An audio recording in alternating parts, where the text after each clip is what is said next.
लेके आता है। बिल्कुल ठीक है जी। जब मियाँ साहब ने 15 मार्च सन 2009 को लॉन्ग मार्च किया था और आप मुख्तलिफ टॉक शोज में ये कह रहे थे कि मियाँ साहब बहुत दिलेर आदमी है और उन्होंने अपनी जान को खतरे में डाल के बाहर निकले हैं और इतने अवाम साथ ला के आए हैं और जजेस बहाल हुए हैं, और बाद में आपने ये कहना शुरू कर दिया कि जजेस मतलब गुजरांवाला जो लॉन्ग मार्च है वो हाईजैक हो गया। हालांकि लॉन्ग मार्च का मकसद जजेस की बहाली था, ये पूरी दुनिया जानती है। और मियाँ साहब ने वहाँ पे वकला की मशावरे से वहाँ पर लॉन्ग मार्च पहले अप्रिशिएट करते हैं, बाद में आप पॉइंट स्कोरिंग करने के लिए मियाँ साहब पे तनकीद करते हैं। ये गलत बात है। नाराज ना हो यार, क्या हो गया? ओहो, ये मियाँ साहब जब निकले थे वो लॉन्ग मार्च में, वो वाकई लगा था कि वो शेर हैं जो उनका सिंबल है, लेकिन जब गुजरांवाला से वापस गए तो हमने रियलाइज किया कि वो गीदड़ निकले।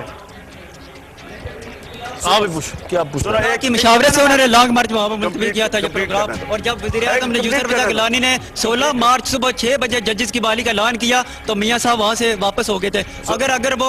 अगर वो पंजाब गवर्नमेंट बहाल करना चाहते तो ये इस्लामाबाद आ जाते, लेकिन अपने जाती मफाद के लिए वो इस्लामाबाद नहीं आए और वहाँ से वकला के मशावरे से लॉन्ग मार्च मुलतवी किया।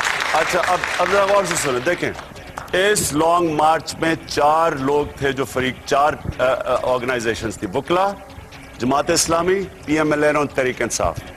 गौर से सुने, ये 4 फरीक थे। जो भी फैसला होना चाहिए था ये चारों को करना चाहिए था। किसी एक PMLN को कोई हक नहीं पहुंचता था कि वो खुद फैसला करके गुजरांवाला से वापस चले जाएं। हमें उन्होंने जब फैसला कर लिया और उन्होंने जस्टिस डोगर को याद रखना, उसको पूरा कंप्लीट करने दिया टर्म, हम तो जस्टिस रिकॉग्नाइज ही नहीं करते थे। आपको पता है PCO जजेस निकालने के अंदर सुप्रीम कोर्ट में 3 महीने लगे। सही है।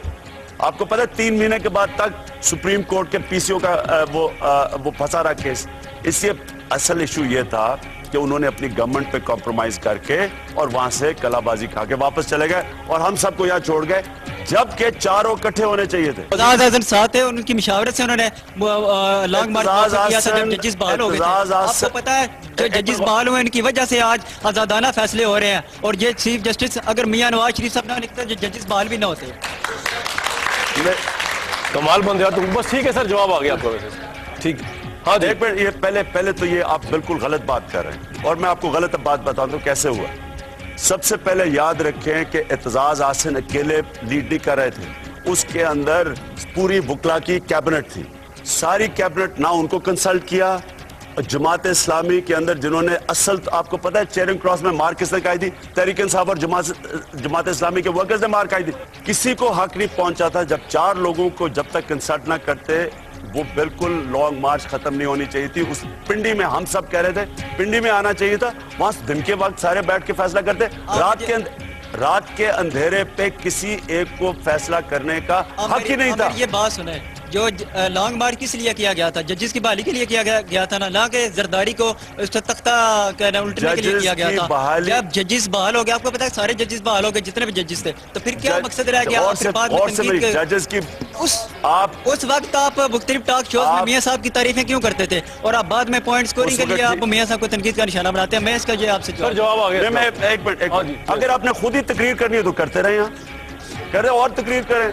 मियाँ साहब को अगर इतने पसंद है जाए। मेरा दूसरा क्वेश्चन, मेरे भाई अगर आपको मियाँ साहब से प्यार है तो उनके पास चले जाएं, हमारे यहाँ लेक्चर ना दें आगे हमें ऐसे। चलें आगे बात। जी प्लीज। मिस्टर कियानी।